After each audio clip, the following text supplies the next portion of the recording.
Welcome to Trial by Wine. We take a closer look at crimes that highlight how fascinating humans can be. Schmidty, Swanny and Clarky visit crimes and run them through their jury of three, debating both sides of the case to agree an appropriate, if totally fictitious, sentence. Please be advised, Trial by Wine may include explicit or disturbing content and will include drunken rambling. Listener discretion is advised. All right, how are we? Very well, thank you. Very well. Very well. Yeah. Got any news? Yes. And you? Oh, I'm tickety-boo, tickety-boo. I don't really have any news, but we've had some glorious weather for the first time in 4 months. And it just makes a bit of a difference where you can sort of think some nicer weather, the sky's clear, everything looks like the windows have been washed. Well, except my windows haven't been washed, but it's a nice kind of time, isn't it? All right, well, I suppose we should introduce ourselves then. I'm Schmidty. I'm Swanny. And I'm Clarky. And together we are Trial by Wine. And on the subject of wine, what are we drinking? Well, I'm very thirsty, so I'm on a mineral water to start with, and then I will crack open. I've got a little DC ready to go, little chaser. What about you guys? Good one? We're on the hard stuff. It's a sparkling mineral water. Yay! Oh! Trial by It's sparkling going water. crazy. Yes. I've got a big 2-litre bottle of plain old water, but that's not what I'm on. I am keeping up the end of the deal. I saw a fancy glass earlier. So Yeah. Whoa, that's very nice. Do we call it a glass or do we call it a bucket? I have a one balloon. of those. buckets. Yeah, it's a balloon. It's a, what do you call them? They're the gin balloon type A thing. gin gin glass, glass, yeah. Yeah, and it has some Sauvignon Blanc from Ara, and the rest of it is tonic water. Gin. It's a spritzer. Oh. No, it's not gin. It's tonic water. Sauvignon Blanc and tonic water. It's remarkably drinkable. Yeah. Yeah. Is that Did you what make it's that up or is it a thing? I think I'm not going to say I made it up. I know I drink it, and I think my mum told me to drink Sounds it. like you But I made don't it up. know if it's No, a I thing. think it's what an original thing. When people used to have a white wine spritzer, which no one does now, right? Was it I think with that's tonic, it. not Because soda? now if people talk about a spritz, everyone's thinking they're talking about a Yugo spritz or a Aperol or whatever else. They're not thinking it's that. But I think that for many women at one point, a white wine spritzer was a thing. And I think you're just going to bring it back. Wow. Maybe We had I'd like rosé that. spritzers the other day, but just with sparkling water and rosé, not tonic.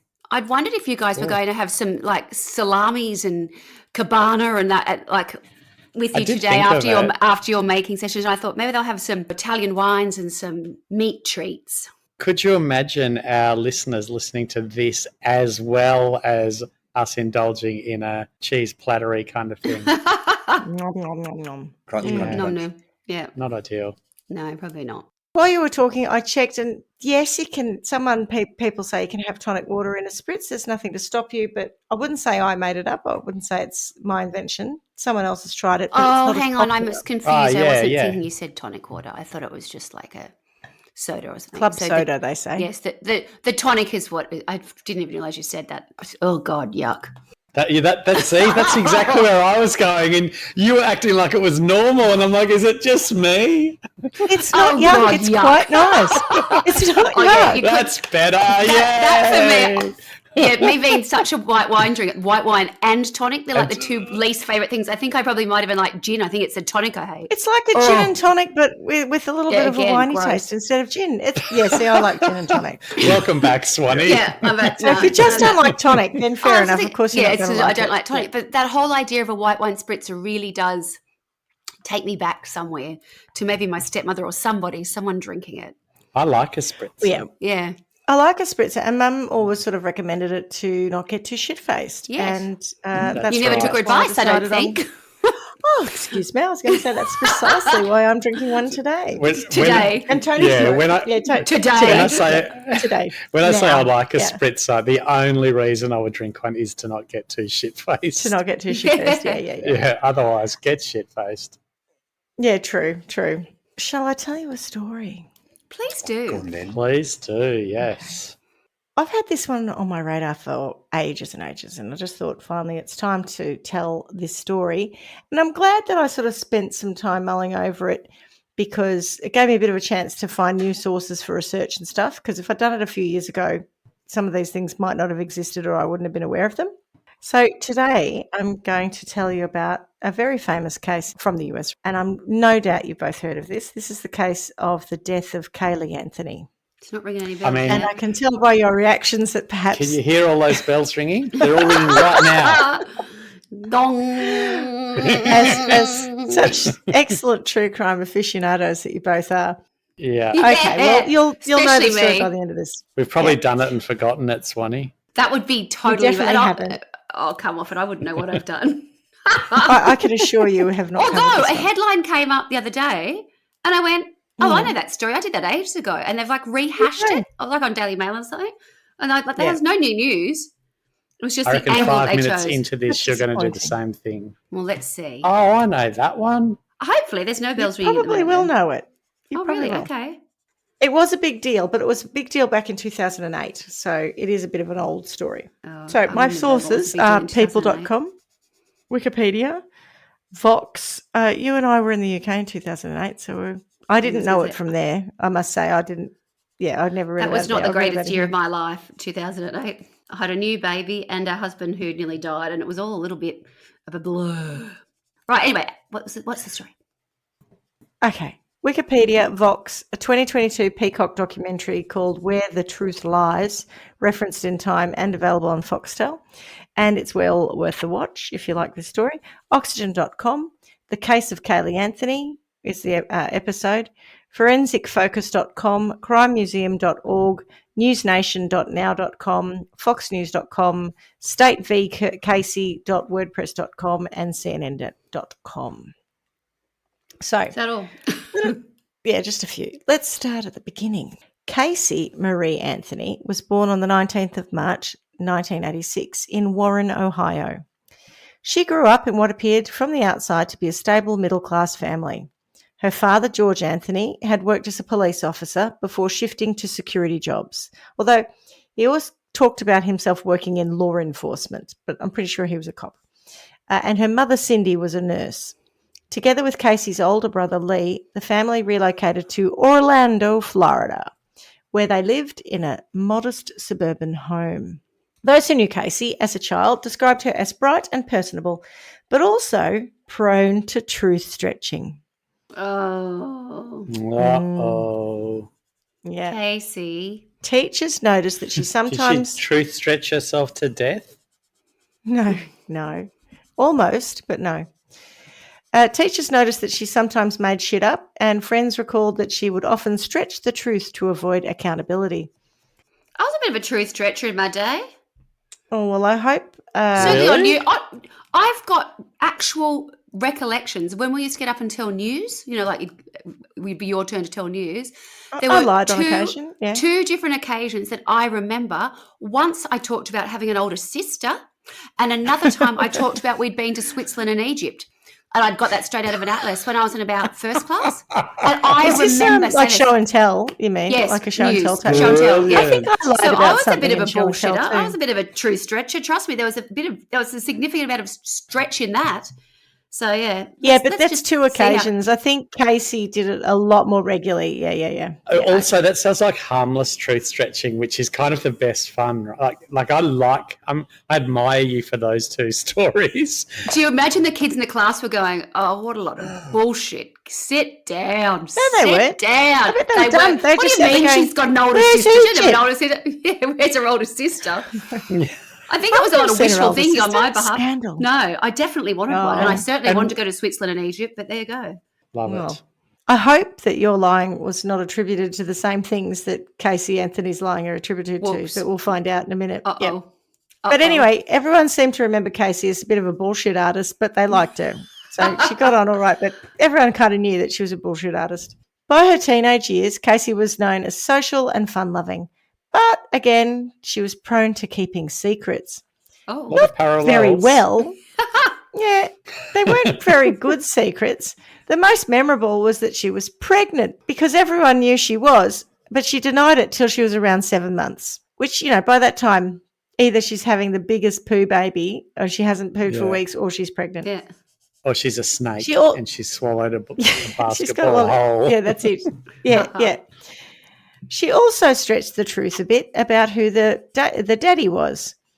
No one seemed to wonder why she might have avoided acknowledging the pregnancy or why she was cagey about the father. They just sort of talked about the fact that she was. When Caylee Marie Anthony was born on the 9th of August in 2005, Casey told her then boyfriend that Caylee was his. But I believe he later did a paternity test as he worked out that she'd gotten pregnant before they were going out. Yep. Then she told what a people that mole.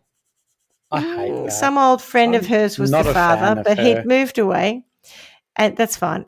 He'd moved away and started his own family. Oh, and also he died in a car accident. Oh, what a bummer. Also not true. Yeah. Well, we don't know who the father of that one, definitely not true. Don't know who the father is. The latest I've heard Casey say is that she was actually the victim of a date rape and she'd fallen pregnant and she just didn't want anyone to think of her child as unwanted or the result of something quite negative. So she just lied. Does that seem like it's correct or does it seem like more truth? It's quite possible. It's quite possible. Yeah. Okay, good. I'm not saying it's Because correct. you don't want to It's make light of possible. that stuff. No, and there's a lot of what I was saying before about I've known about this for a while. I got a whole other version of the way it could have all happened from that documentary, the 2022 documentary. And if you do any work on this and you do any research, most of the people in America think that Caylee Anthony is a murderer.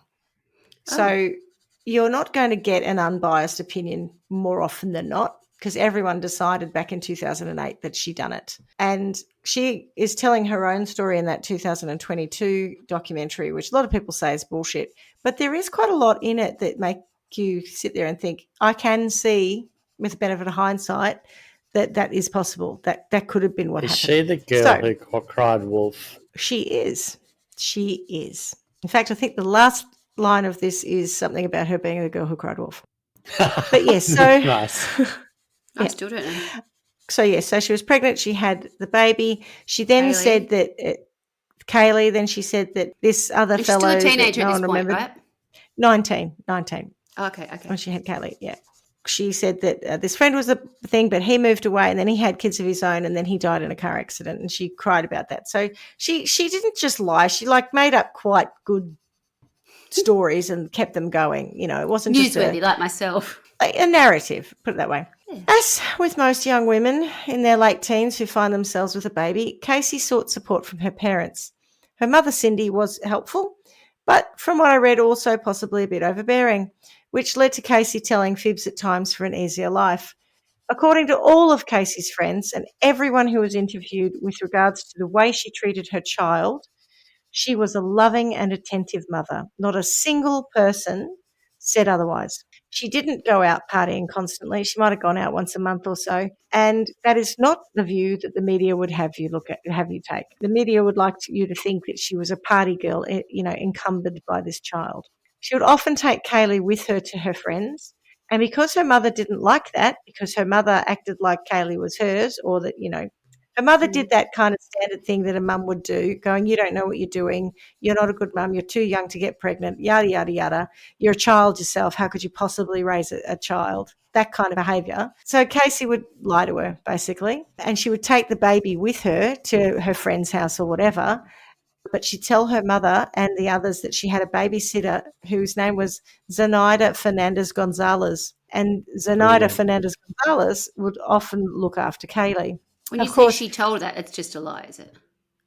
Yes, it's a lie, yes. Okay, it's not Of course, Cindy would also stereotyped her lie quite well. I can explain it in a minute, yeah. It's not quite as bad as it might feel, yeah. Okay. Cindy would also help look after Caylee, and to the outside world, everything looked good. Caylee was a happy and thriving little girl. Obviously, Casey and Cindy had some fights that were witnessed by others as well about Caylee, and of course her mum thought she was irresponsible, standard criticism and all that sort of thing, and that all went down like a cup of cold sick with Casey, so she'd fight with her mum about it. But overall, people thought they were a happy enough family. That was until June 15, 2008. Now, there are different accounts of what happened on that day, but what we do know is that Caylee and Casey were staying at her mum and dad's, so Cindy and George's house. Cindy left for work in the morning. George and Caylee and Casey were at the house. George gave Caylee breakfast, which he often did. And then George says that he saw Casey and Caylee leaving the house at 10 to 1 with saying that Casey was dressed and going to work. And they had backpacks with them and off they went. But Casey told investigators also that she had gone and she had dropped Caylee at the babysitter's, Zenaida Fernandez Gonzalez. Casey did leave the home that day and she went to her boyfriend's place, who lived with a couple of other guys and not very far away. And they remember Casey showing up and acting perfectly normally, but without Caylee, and that was at about 4:30 in the afternoon. 31 days later, Cindy, the mum, called 911 to report Caylee missing. She had demanded to see Caylee, and Casey had finally admitted that she hadn't seen Caylee for weeks. That same day, Cindy discovered that Casey's car had been towed from an impound lot, or to an impound lot, not sure which. It had been left outside a shop, I think, in front of a dumpster on the 27th of June, and then it was towed on the 30th of June. Now, allegedly, the car smelled of decomposition. But decomposition of what exactly?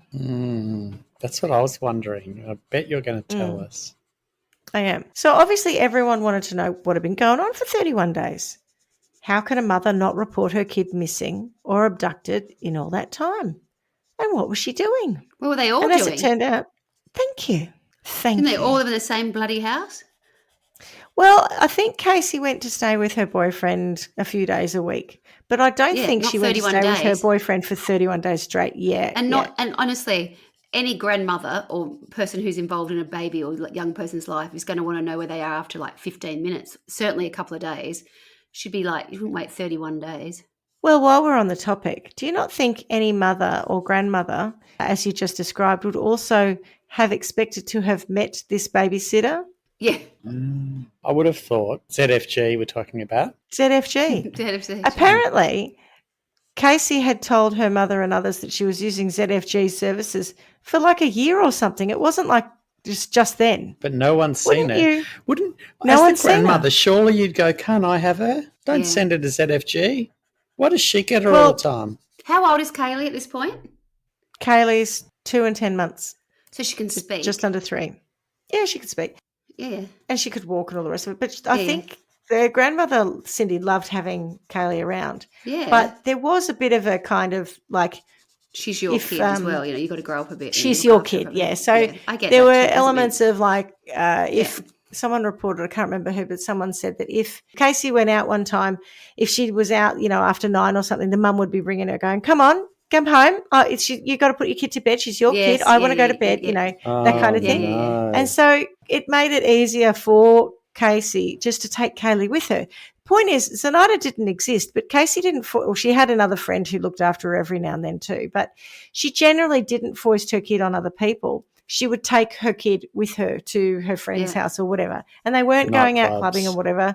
Yeah, they weren't. She was generally at the house, and that's what I'm saying. All the friends and all the video footage and all the rest of it. Definitely, she presents as a loving and attentive mother, young mother. So I'm confused now because of the ZFG babysitting services, but she's actually not doing any of that. She's just parenting. Is that like she's taking her baby with her when she goes places? Is that? Yeah, but I don't think that was the issue. I think the issue is that she's lying about things. So her behaviour in that 31 days and her lies are what gets her in hot water.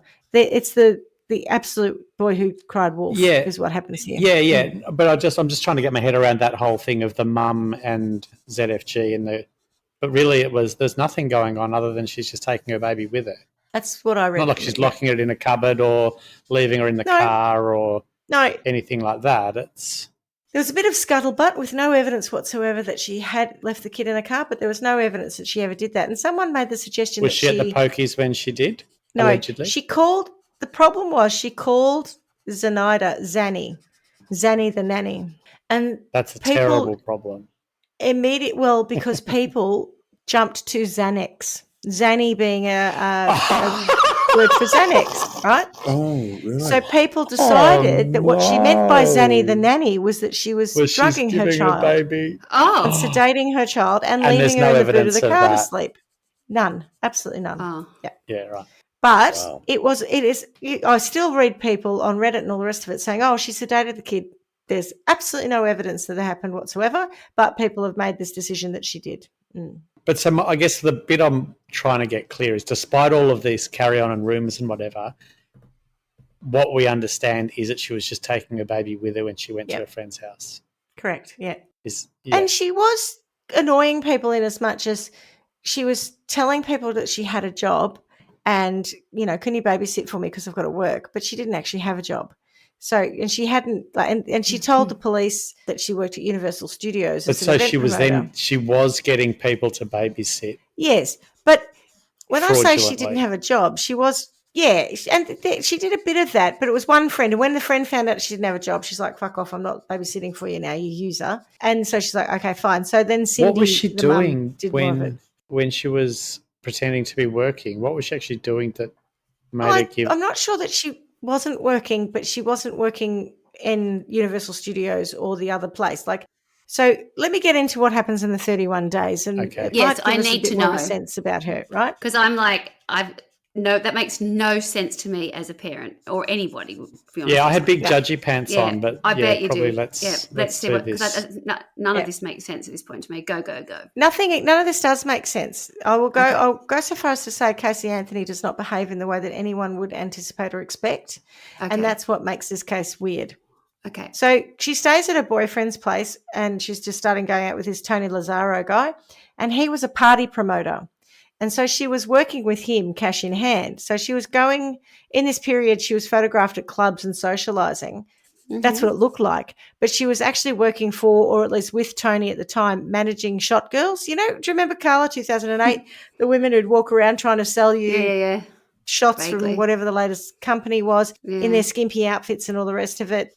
Everyone's having a great time, all that kind of experiential marketing, I think you'll find it's called. So she was sort of working on that. And there's some evidence, like she's Googling, even on the day that Caylee disappears, she's Googling outfits for shot girls and stuff. And she's looking at Fusion Nightclub, which was one of the places that they were working. Anyway, so she also took the opportunity at this point in this 31 days to get a tattoo which said Bella Vita on her shoulder. And the thing about that, everyone's like, and she said that it said good life, but we know it's actually beautiful life because obviously she does not parla Italiano. But the thing about it, she did say to people later that it was actually an ironic statement because her life was not beautiful.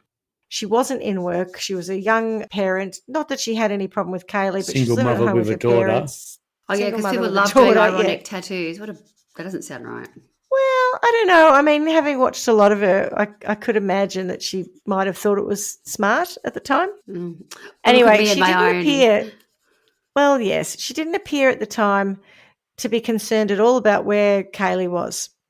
And she didn't tell anyone that she was missing, and she didn't change her behaviour. So no one sort of, apart from the grandmother going, where is Caylee? Where is she? No one else seemed to ask where Caylee was either, which, again, I find odd. Yeah, well, I mean, if you're hanging out at your boyfriend's for, months, and prior to that you'd bring your kid over every other week, and now you're not bringing your kid over at all, it's a bit weird. It's just weird. Very, very weird. No one called it out. Yeah. I can't imagine a friend with a 2-year-old coming over and not going, where's your 2-year-old? Yeah. Wouldn't that be like the first thing you say? Or are they coming? Are they? Oh, it was with Zanny. Caylee. The nanny. With Zanny the nanny. She told everyone she was with Zanny the nanny, but I don't know why she's with Zanny the nanny for 4 weeks. When she does say they're with Zanny the nanny, where are they? Sorry, where's the child then? Where is she? Yeah. Wherever Zanny the nanny lives. In Florida, somewhere. Yeah, no, but this is why I'm really confused. It's sus, right? It's weird. No, it's not weird, but Zanny the nanny isn't a real person, is that right? Well, but only you and I and Casey know that at this point in the story. Okay. Only you and I and Clarky and Woo and Casey herself know that Zanny the nanny is not a person. And some people even suggest that she seemed to have convinced herself that Zanny nanny was a real person. But anyway, so the day after her mother called 911, which was a month after Caylee disappeared, Casey was arrested for child neglect, lying to law enforcement and obstructing an investigation. The day after the mum called 911. One day. 24 hours. And their rationale was they thought that she might kill herself because they immediately thought they immediately thought she had killed her child. And there was another case of a woman who had killed her child who then wasn't arrested immediately and was afforded the opportunity to end her own life. And so their justification for why they arrested her within 24 hours of the 911 call was to protect her. It's not your telling of this story, but fuck me, I'm confused. Like no one is acting as normal. Like no one. That's what? a really good call. Yeah. Yeah. Is this like we've gone down a rabbit hole and we're in Wonderland and everyone's just weird? You try researching it.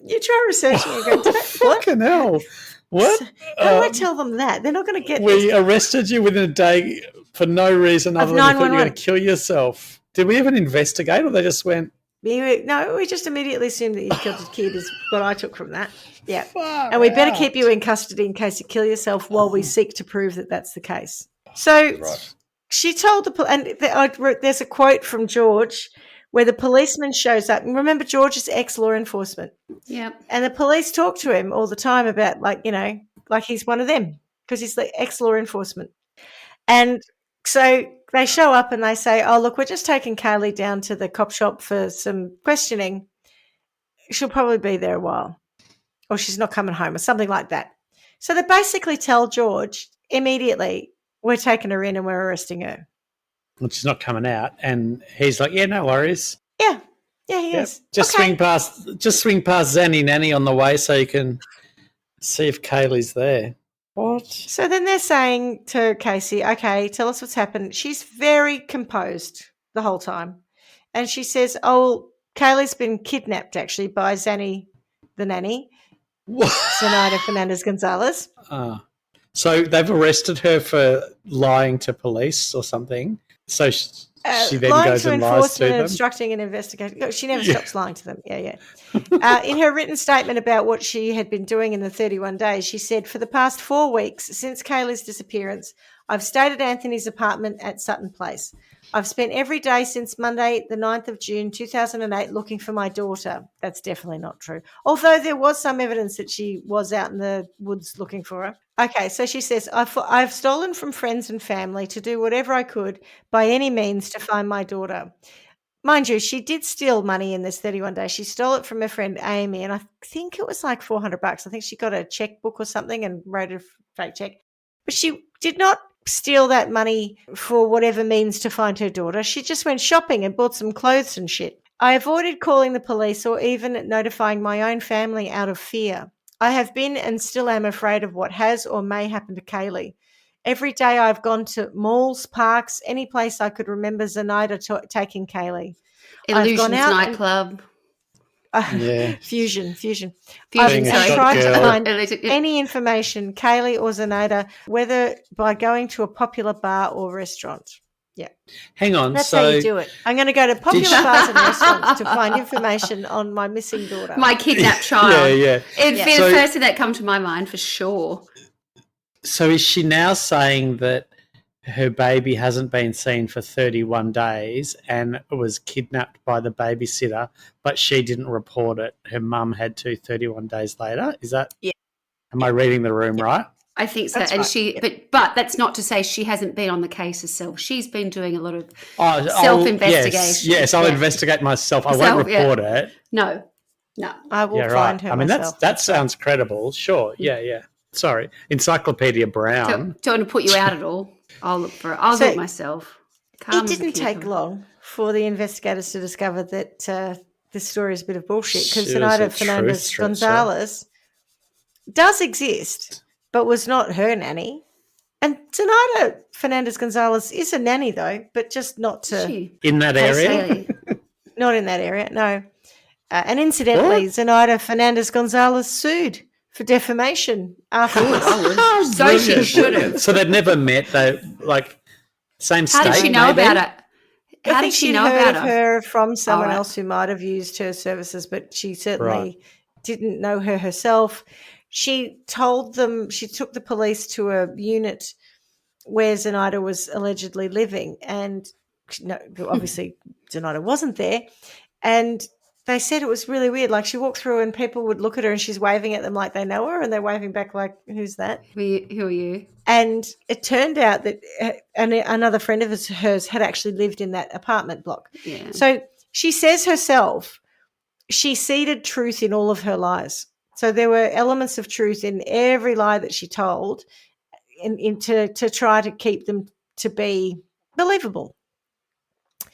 And she told them that she worked at Universal Studios for years. And the reality is she had worked at Universal Studios, but she had left there before, I think, Caylee was born. And Caylee at this point is 2 years and 10 months old. Again, there's that little pocket of truth. I work at Universal. She actually ended up taking the police. They made her take them to Universal Studios, and she drove into the car park and she walked on in, and then she gets to some point and she turns around and she says, oh, look, I don't work here. So, she took the lie so far that they took her to places for her to be called out on her own bullshit. Oh, this would be doing my How head in. infuriating. Honestly, I would turn into a full-on mum at this point. I'd just be like, oh, this is not my first rodeo. Like, you've got to be kidding me, young lady. Again? You're wasting everybody's time here. Yeah, totally. Now, she invented a lot. She invented Zanny the Nanny. Zanny the Nanny had an unreal sister called Samantha and a mother, Gloria. Milko. Yep. Jeff Hopkins, who she worked with, was now at Nickelodeon, and she'd gone to visit him in Florida. He had 2 boys that Caylee played with all the time, and Zenaida had been a nanny for him too. Only Jeff Hopkins didn't work with her. I think he went to school in the same school as her. He had no children, and he had not required a nanny for them because they didn't exist. Other people said that that's very loosely based on the truth, isn't it? That lie. Just picked a name of someone. Yeah. Does she have a mental health issue? I mean, what's going on? She's delusional. Possibly. Yeah. Other people said she called, said were witnesses either didn't exist at all or denied that they were involved or her version of events at all. Yes, as I said, she carried on the lie about Universal so long that the detectives made her take them to her work. So her penchant for truth stretching made her look very guilty indeed. So Casey, having been arrested in July, was indicted by a grand jury on October the 14th, 2008 for first-degree murder. Mm. Did they have a body? At this point, they hadn't. No. And I looked it up. It's not that usual for them to indict a person on first-degree murder without a body, without evidence, because it's hard to win the case. But clearly the prosecution and the police investigating felt that they could get a conviction. Otherwise, they wouldn't have put it through to an indictment. Haven't we done other cases where they haven't arrested because there's been no body? Yes. Yep. Yeah.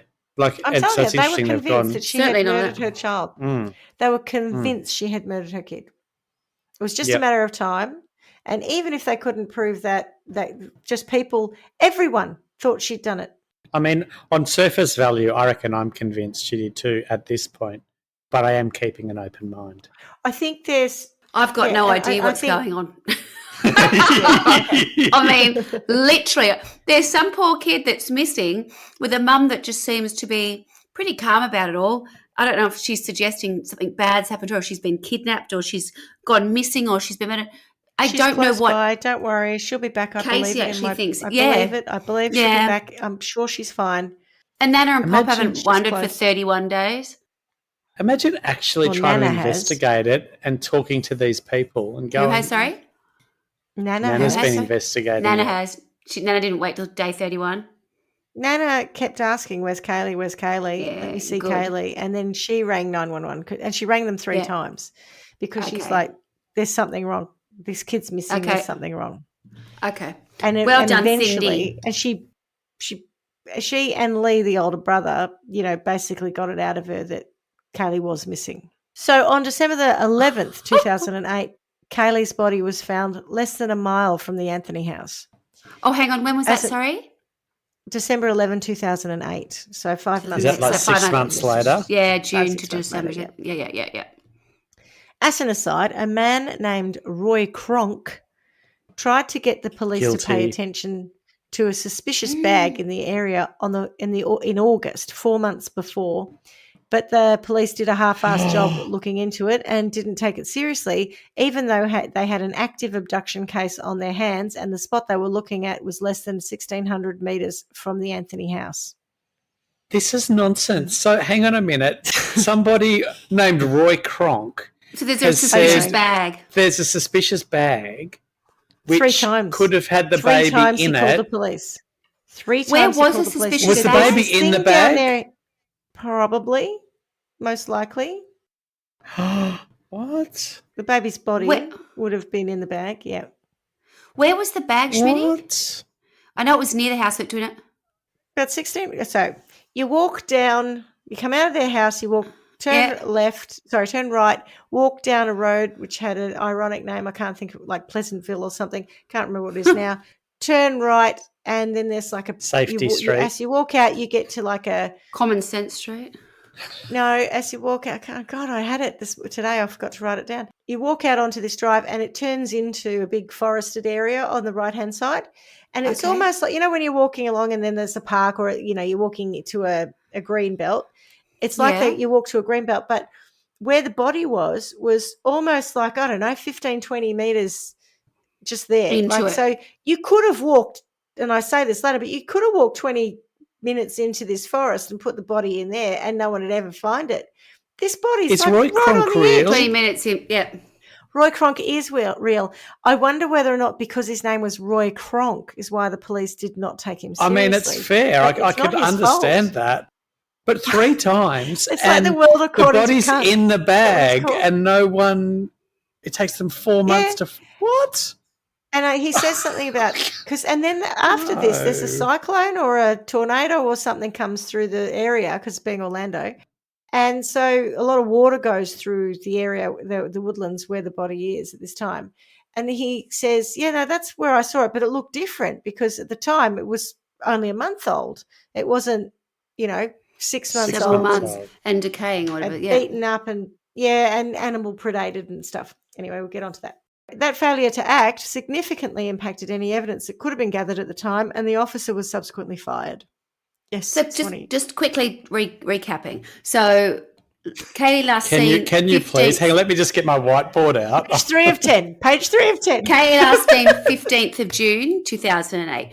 31 days later, Cindy calls the cops for the 3rd time saying, "Come on, my granddaughter's missing." Calls them 3 times in quick succession. That day. Okay, okay, got it. In the right. one day. On the And one at that, day, so yeah. then things start to happen. Yeah. At some The point, next Roy day- Kronk, She's day. arrested the next Next day. day, Yeah. she's arrested. but yeah. in the background, in August, so Back they've in now- August, Roy Kronk had been calling after the they've police already saying, got "I'm seeing something Casey, suspicious." Roy Kronk Yeah. said, "I'm seeing something."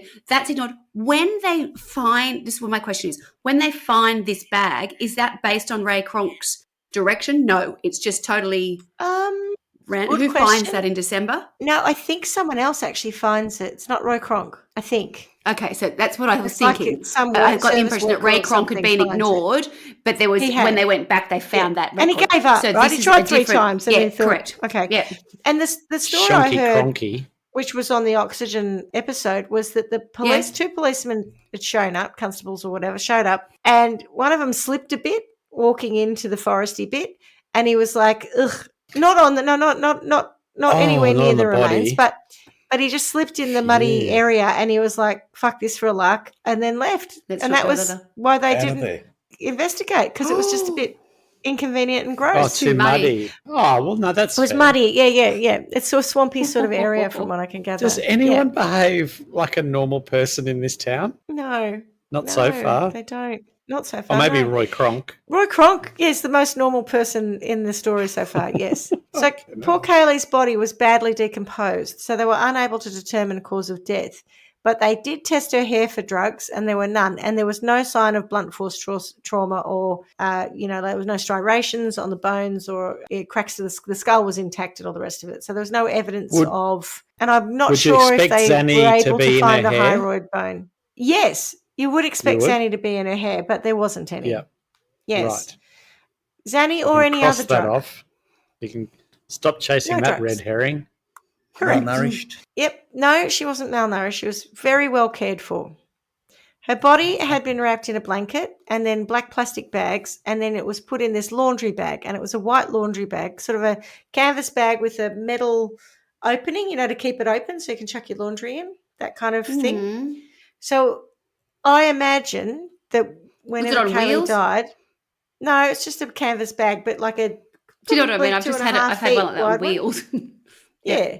But, like the ones with the rings in them to hold them open kind of thing, but it was around the top. Yeah. So Like hospital stuff. I imagine what happened was Caylee died, and whomever decided to not call anyone wrapped her up in a blanket, put her in the rubbish bags, taped it, and then put it in the laundry bag for the ease of movement, taking her out. So she was found with grey duct tape connected to some of the hair on her head, and it was when she was found, the duct tape was actually lying across her nose and mouth. So it was lying across her face. The autopsy did note that there was no visible soft tissue beneath the tape. Remember, she had decomposed, so there wasn't a lot of soft tissue at all. There was nothing in the notes to say that the tape had been tested beyond that to prove or disprove if it had been across her skin, i.e. stuck to her skin. The mandible was still in the approximate anatomic position, which led the medical examiner to believe her head had been... approximate anatomic position. It's not a nice phrase, is it? It's I took it from the autopsy. Roughly where it should be. It was very much where it should be. And I'll get to this, but when your flesh decomposes off your head, your mandible has nothing holding it on anymore because it's held on by tendons and muscles, and so it falls off. So what you would expect to have seen at this point is that the mandible would no longer have been connected to the rest of the skull. It would have detached. However, the medical examiner supposed that the duct tape was taped to her face in such a fashion as to hold the mandible in place. And it's that duct tape being over the face, it doesn't make any sense when you think about it, because as the flesh all goes away and the tape is just flapping freely, the mandible would still fall away, right? Yeah. So that's a dumb theory. But it worked as a theory for suffocation. So if we're trying to say someone duct taped this kid's face to kill them, whilst it was alive, that's what I was trying to... And that is when the medical examiner ruled it a homicide because of the duct tape. So the autopsy result was, we don't know what killed this child, but it was a homicide. So the duct tape, there was duct tape, but it wasn't necessarily attached to her face. And somebody decided that the duct tape held the jaw roughly in place and therefore it's a homicide. Is that? Yes. So got the gist still Roy Kronk is the only one behaving like a normal person. Is that correct? Yes. What the fuck? No, I know it's all a bit gruesome what I just described, but I have read the autopsy reports and other in-depth articles with regards to the forensics of this case. And it is more likely that the mandible stayed in place because the head had become detached from the rest of the body, due to animal predation. And the way it had fallen, animals ate some of her. Okay. And so, pulled at her. And so other bones were found in other places. She was sort of scattered around a bit. The remains were scattered around. But the way what I've understood is the way the head positioned itself at that time, it was still attached, right? And the tape's fallen down. The tape is actually connected to hair at the back of the head and it's flapping down in front. But the other thing to take into account is that the head is sort of semi-submerged in mud. So the mud is actually holding the mandible in place. And I'm sorry, but because it was 6 months between her being put there and then being found, roots were growing up around her. So the root growth also around the base of the skull, the head, she had a hair mat, which is where the hair is all matted at the back of the head. That's what the tape was connected to. So as the roots come out, that's what's holding the mud and the roots and all of that is what's holding the skull in place. And in point of fact, as I understand it, the skull was partially submerged in this mud so that the cranium and the ocular space, eye sockets were visible, and the tape was actually on the mud. So the tape, if you were taped over your face and your head fell in mud, the tape would be in the mud. It wouldn't be external to the mud. Do you see what I'm saying? I do, but I think we're getting quite technical now. The point so was there a is, lot of tape? there were three. Here's another thing. There were 3 pieces of tape, and they go on about the measurements, but 3 pieces of duct tape between 6 and 9 inches long. They make a fuss about how long the duct tape is, right? Doesn't really matter. If you were going to suffocate, and other investigators, including a guy from New Scotland Yard, said, if you're going to suffocate a kid and that their face is the size of your hand, you just put your hand over their face. You don't put 3 carefully positioned pieces of duct tape over their face to suffocate them. It's improbable. It's highly improbable that the duct tape had anything to do with the death of Caylee. Yeah. Why is it there then? Because I believe it was there as part of how the body was disposed of. So the body was put in a blanket. It had a couple of plastic bags over it, and I reckon the duct tape was to hold the plastic bags in place. But it ended up coming away from the blanket. The black and bags ended up had on her ripped. face. They were everything. The black bags were all ripped, right? So they were in chunks. They were falling apart. So we're not dealing 6 months later with what the state of the body when it was positioned. So it's all been ripped up. So there's tape, there's junk everywhere too, by the way. There's tape found 30, 40 feet away somewhere as well. Like there's just shit everywhere in this crime scene. I just feel like you can't read anything conclusive into the tape. Like I get there could be a hypothesis of this or a hypothesis of that, but agreed. Yeah. Okay. You can't read into it, and you shouldn't rule it a homicide based on that, because you cannot read anything into it. Possibly she put the duct tape over the mouth to keep it quiet, not to suffocate it, and that happened, but who knows? Or she didn't. Which would be an accidental death, not a... And the plastic bag, as it disintegrated, fell away, leaving the tape that had once been associated to the plastic bag. And it was delaminating too, so even the tape itself was falling apart. So, I'm with you. I don't think you can actually draw a direct There's a lot of different hypotheses you could make up about it, but... Exactly the point. Yeah. I knew the tape was going to be a hard one to get through. Wait till we get to the trunk of the car.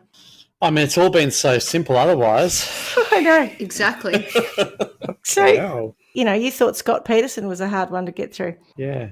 The only evidence the police have on this is totally circumstantial, is the point. But they're very sure that Caylee Anthony killed her child. And they seemed to only be interested in lining the evidence up to prove that. At one point, on the day they arrested her, they did give her a sort of out by saying, accidents happen.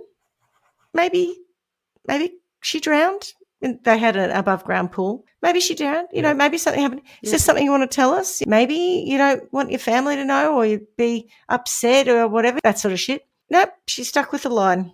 Been abducted by Zanny the nanny. She, or as I had written it much more eloquently, Casey was pretty deep in her deception and wouldn't veer from her version of events. That's how I'd written it. What a ponce. Her lies formed the basis of 4 misdemeanor convictions, which she was convicted of, for providing false information to law enforcement. So, of course, as one might expect, this court case was a sensation. By the time she went to trial, the people of America had already decided she was guilty. What did she say when they said, "Do you swear to tell the truth, the whole truth, and nothing but the truth?" Sure, with my fingers crossed. Whatever. Maybe she'll do what Jared Cade and Clay do. Like, I know I've been lying before, but now I will tell the truth. Yeah, that's right. Well, that's pretty much what her 2022 documentary is like. Yeah. I know. I absolutely lied about this, and this, but I didn't lie about that. But this is the problem with the Boy Who Cried Wolf. Are we in 2009 now? No, we're in 2011, I think. 11, okay. Yep. Okay. Yeah, I think we're in 2011. Yep. So we're going to trial. Everyone thinks she's guilty. Your mate, Clarky, Nancy Grace, she's leading the charge. Oh, Nancy Grace, I'd forgotten about her. What a mole. She's out there. She's the blonde lady on... Yes. Yeah. She's Scott Petersoning her way through this as well. Yeah, it's what she does. It's making outrageous claims and not apologising for any of them that aren't true. She's out there telling people that this girl is a psychopath and a sociopath, that she's a kitty killer. She's turning people's views she's- immediately before She's awful, the trial isn't she? to say that this woman is guilty. The prosecution let really hard into the fact that Casey is a liar and that she was very disassociated and remote and just acting all normal, if you like, for the 31 days post Caylee's disappearance. They posited that she killed Caylee so that she could go out partying all the time, free from having to look after her. And they put lots of the photos of her doing the work, the promotion work and going to those things, trying to get some cash at the time.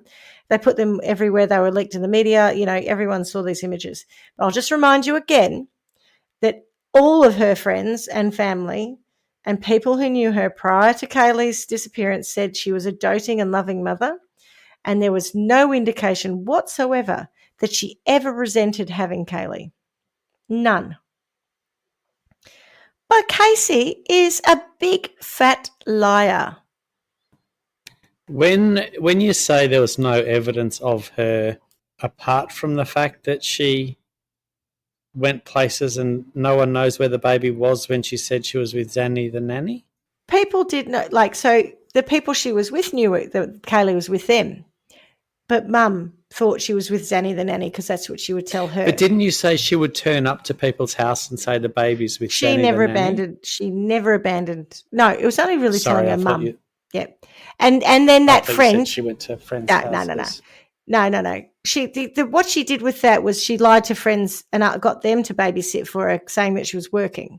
But then, she used up some of those favours. But when she is witnessed with her child, she is never seen to be neglectful whatsoever. Right. She's never seen to be resentful. She never said, she's lovely and all, but, I'd give anything to not have a kid. None of that sort of stuff. She seemed to be delighted that Caylee was the best thing in her life, frankly. That's what it appeared to be. She wasn't doing terribly well with men. She had a few boyfriends. 31 days she wasn't around and she didn't say. I'm very much struggling. Right. And going back to Swanny saying, was there a mental illness here? And I'm about to get into it. And I'm not going to call it a mental illness, but I will give you a theory as to why this is how she behaved. That's what I need to hear. Yeah. Now, before I get too far into the whole trial, etc., I think this is a really long story. So I think what I might do is pause there and come back next week and tell you the second part of the Caylee Anthony story, where we cover pretty much the trial and newish information or theories, etc., if you like, that have come from the 2022 documentary. So on that note, as we say every week, miss you already. Ciao. Ciao, ciao, ciao, ciao. Ciao. Thanks for listening to Trial by Wine. You can contact us at trialbywine@gmail.com. Please rate, review and subscribe to Trial by Wine on Apple Podcasts or wherever you get your podcasts. If you'd like to support us, you can become a patron at www.patreon.com, Trial by Wine. Or visit our website, www.trialbywine.com, to donate to us. Your support will help us cover many more cases and apply wacky sentences. We really appreciate you listening and hope you tell everyone about us. Our cover art is by John Christo and music is by Beauchamp from pixabay.com.